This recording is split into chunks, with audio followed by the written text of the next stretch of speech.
কি আছে বলেন? পাওয়ারের দিক থেকে আমেরিকার প্রেসিডেন্ট সবার সেরা, শি জিনপিংয়ের প্রেসিডেন্ট পৃথিবীর সেরা, বা ধরেন আপনার পুতিন পৃথিবীতে, কিন্তু সম্মান, যে সম্মান সবকিছুর ঊর্ধ্বে, পাওয়ারেরও ঊর্ধ্বে, সেই সম্মানে নোবেল পুরস্কার শান্তিতে এবং অর্থনীতিতে পৃথিবীতে অনেকেই পেয়েছে। কিন্তু কেন প্রফেসর ইউনূস অন্যদের চাইতে আলাদা? অন্যদের চাইতে আলাদা এই কারণে যে তিনি শুধু তত্ত্ব দিয়ে দায়িত্ব সারেন নাই, তিনি তত্ত্বকে প্রয়োগ করে দেখিয়েছেন যে এটা প্রয়োগ করলে এই সাকসেসফুল করা সম্ভব। এই তথ্য এবং তত্ত্বের সঙ্গে প্রয়োগ, মার্কস আর লেনিন দুজনের মধ্যে পার্থক্য কি? মার্কস থিওরি দিয়েছিলেন, লেনিন সেটা প্রয়োগ করেছেন, মাও সেতুং সেটা প্রয়োগ করেছেন। তো এই দুটোর ব্যালেন্স দরকার। তো সেই ব্যালেন্সটা ডক্টর ইউনূসের মধ্যে আছে। গত শতাব্দীটাকে আমরা বলি কার্ল মার্কসের শতাব্দী। সারা পৃথিবীতে মার্ক্সবাদের জাগরণ ঘটেছিল। আমি বলবো যে এই শতাব্দীটা হবে সোশ্যাল বিজনেসের শতাব্দী, প্রফেসর ইউনূসের শতাব্দী। আর কদিন পরে দেখেন সারা পৃথিবী প্রফেসর ইউনূসের শতাব্দী। অলরেডি বিভিন্ন ইউনিভার্সিটিতে সোশ্যাল বিজনেসের আলাদা সাবজেক্ট খুলে আলাদা পড়াশোনা হচ্ছে, ডিপার্টমেন্ট খুলে হচ্ছে। তো কেন? কারণ এতই নির্ভুল তার এই বক্তব্য, ক্যাপিটালিজমকে রক্ষা করার জন্য এবং একটা ওয়েলফেয়ার স্টেট বানানোর জন্য প্রফেসর ইউনূসের সোশ্যাল বিজনেসের কোনো বিকল্প নেই। তো এইরকম একটা লোক আপনার দেশে দায়িত্ব দিচ্ছে, এটা তার মনে করে আমাদের জন্য সৌভাগ্য। ছোটখাটো ভুল ভাল তো তার উপদেষ্টাদের অনেকে করতেছে বা করে, কিন্তু সংশোধনও তো করতেছে, সংশোধনও করতেছে। প্রফেসর ইউনূস কোনো বানের জলে ভেসে আসে কচুরি পানা না। প্রফেসর ইউনূস এমন না যে ক্ষমতার লোভে অন্ধ হয়ে তিনি এখানে আসছেন। তাকে ধরে নিয়ে আসা হয়েছে, স্যার দেশটাকে বাঁচান। তাকে ডেকে নিয়ে আসা হয়েছে, স্যার আমরা আপনাকে চাচ্ছি দেশের পক্ষে, জাতির পক্ষে আপনি দেশটাকে বাঁচান। কেন? কারণ প্রফেসর ইউনূস কতটা পাওয়ারফুল, কতটা সম্মানিত। একটা ছোট্ট নজির দেই, সংযুক্ত আরব আমিরাত, তো বুঝে নিয়ে কি দেশ, এটা তো এখানে তো মানুষ বাস করে না, এগুলো হলো সব রাজতন্ত্র। এখানে কোনো বাক ব্যক্তি স্বাধীনতা বলে কিচ্ছু নাই। সেই দেশে 57 জন বাংলাদেশি 5ই আগস্টের এই ঘটনার পরে মিছিল করছিল, আনন্দ মিছিল, বা হাসিনার বিরুদ্ধে 3-4 আগস্টে প্রতিবাদ মিছিল করছে। সেই জন্য আরব আমিরাতের আইনে, আরব দেশগুলো তো বললাম মানুষের দেশ না, এগুলো রাজাদের দেশ। এই সমস্ত দেশে এগুলো বিরুদ্ধ, এগুলো নিষিদ্ধ। অতএব তারা 57 জনকে ঢুকাই দিয়েছে জেলে, 10 বছর, 20 বছর, 30 বছর জেল দিয়া। সবাই ধরে নিল যে শেষ গেম। প্রফেসর ইউনূস আরব আমিরাতের প্রেসিডেন্ট যেটা এখন আছে, এটারে বলছে যে আমার লোকগুলোকে ছেড়ে দাও। একটা কথার সব খুলেছে, একদম বেগজুর খেলা ছেড়ে দিয়েছে। আপনি বুঝতে পারেন ব্যক্তিগত ইনফ্লুয়েন্স কাকে বলে?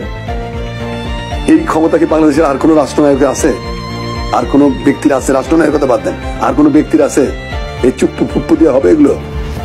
এটা তো প্রফেসর ইউনূসের মতো ব্যক্তিত্ব দরকার, যাকে আজকে 192 জন নোবেল লরিয়েট তার পক্ষে বিবৃতি দিয়েছে। কি মনে করেন আপনি? এটা কি ছেলে খেলা? নোবেল লরিয়েট আপনি কইল আর বিবৃতি স্বাক্ষর করে দিল। এটা বাংলাদেশে থার্ড ক্লাস বুদ্ধিজীবী পেয়েছেন?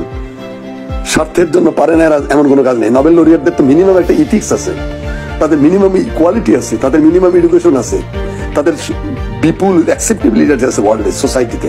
তারা যখন তার পাশে দাঁড়ায় তখন আপনার গৌরব হয় না যে লোকটা আলাদা মানুষ?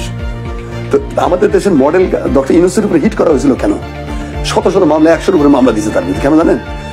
জাতি ইন্ডিয়ান এটা প্রজেক্ট, যে জাতির সামনে আইকন দিতে নাই। তুমি জাতির সামনে কোনো মডেল দিবে না। মডেল দেখলে দিলে ছেলেমেয়েরা ওই মডেলকে ফলো করে বড় হবে, অথচ সেও ওরকম বড় হতে চেষ্টা করবে। ডিস্ট্রয় করে দাও সব। আমাকে আইকন বানাও, আমি তো রক্ত পিপাসু, আমাকে বানাও, আমার পিতাকে বানাও। আমরাই দেশ, মানে আমি আর আমার বাপ, আর কেউ না। এই যে এই আইকন রক্ষা করতে যে প্রফেসর ইউনূসের মহাসম্মানিত ভাবমূর্তি বিনাশে শত শত প্রচেষ্টা করেছে এই সরকার। তো তাতে কিন্তু প্রফেসর ইউনূসের আবেদন জনগণের কাছে কমছে? বাড়ছে আরো। বরং মানুষ হেট করতে শিখেছে এই পাপিষ্ঠদেরকে, যারা এই অপকর্মের বিরুদ্ধে ছিল, মানে অপকর্মের পক্ষে ছিল, তাদেরকে মানুষ হেট করতে শিখেছে। তো এটা দেখে মনে হচ্ছে প্রফেসর ইউনূস হাঙ্গামা করতেছে, তো বটেই, আরো করবে। তার কালচারাল পলিসি, তাকে হয়তো সেইভাবে তিনি যেটা এই গণবিপ্লবের যে আকাঙ্ক্ষা, গণবিপ্লবের যে ডিমান্ড, যে চাহিদা, সেগুলো হয়তো কালচার, শিক্ষায় বা ইনফরমেশন আসতে একটু সময় লাগবে। যেভাবে আমরা যে সমস্ত লোকদেরকে বিভিন্ন জায়গায় বসাচ্ছি, তাদের অনেকের সাথেই গণবিপ্লবের কোনো সম্পর্ক নেই। তারা হয়তো এই ছাত্র জনতার চেতনার সঙ্গে যায় না। এটা হলো সুবিধাভোগী সম্প্রদায়, আইসা উপরের থেকে লবিং করে, গ্রুপিং করে, নানা কায়দায় এসে হয়তো এগুলো পদবিগুলো দখল করবে। তাতে কিন্তু যায় আসে না।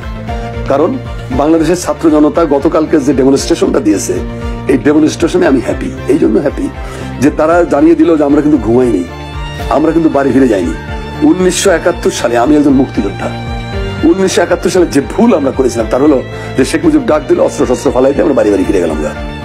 আওয়ামী লীগ পাই গেল একটা মুক্ত মাঠ, মুক্ত মৃগয়া। লুণ্ঠন, দুর্নীতি, ঘুষ, চুরি, ডাকাতি, দখলবাজি করে রাস্তার কুকুর হয়ে গেল বিশাল বড় বৃক্ষ, নেরি কুকুরগুলো হয়ে গেল একটা করে শাল গাছ। এই যে হয়েছিল, যার ফলে কি হলো, 27,000 লোক মারা গেছে এই আওয়ামী গুন্ডাদের হাতে স্বাধীনতার পরে। 1972 সাল থেকে 1975 সালের 15ই আগস্ট, এই সময় 27,000 বিরোধী রাজনৈতিক দলীয় নেতা কর্মীকে হত্যা করেছে, ইনক্লুডিং সিরাজ শিকদার মতো একজন মহা বিপ্লবী নেতাকেও ক্রস ফায়ার দিয়ে মেরে ফেলেছে। হ্যাঁ, তো এটা করেছে। তারপরে কি করেছেন, সীমাহীন লুণ্ঠনের জন্য দুর্ভিক্ষ আসলো। একটা স্বাধীন দেশে যেখানে খাবারের কোনো অভাব ছিল না, শুধু লুণ্ঠনের কারণে, চোরাচালানের জন্য এই দেশে 10 থেকে 15 লক্ষ লোক মারা গেল না খেয়ে। এইটা প্রাপ্য ছিল? আমি তো দেখছি গাইবান্ধা স্টেশনে যে মানুষের বমি খাচ্ছে, ক্ষুধার জ্বালায় বেউসে, কুকুর পায়খানা করতে, সেটার উপর 2 জন ঝাঁপায় পড়ছে। এই দৃশ্য স্বাধীন দেশে আমাদের প্রাপ্য ছিল? আমরা সেদিন ভুল করেছিলাম। তারপরে 4th সংশোধনীর মাধ্যমে তো সব ধ্বংস করে দিল। সমস্ত রাজনৈতিক দল ব্যান্ড, সমস্ত সংবাদপত্র ব্যান্ড, শুরু হলো একদলীয় স্বৈর শাসন, বাকশালী শাসন ব্যবস্থা। নেমে যাওয়ার পরিবর্তনের কোনো রাস্তাই তো থাকলো না। শেখ মুজিব নিজেই তো তার জীবনের এই ট্র্যাজেডিকে আমন্ত্রণ করে এনেছিলেন। তাকে সরানো তার কোনো স্বাভাবিক পথ ছিল না। আসলে আবেগ না, বাস্তবতা দিয়ে বুঝতে হবে। বাস্তবতা হলে তাকে সরানোর আর কোনো রাস্তাই ছিল না। তারপরে এটা বাস্ট হয়েছে।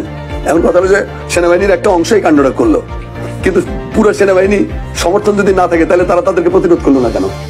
কেউ তো প্রতিরোধ করেনি। তো এইটা হলো ট্র্যাজেডি।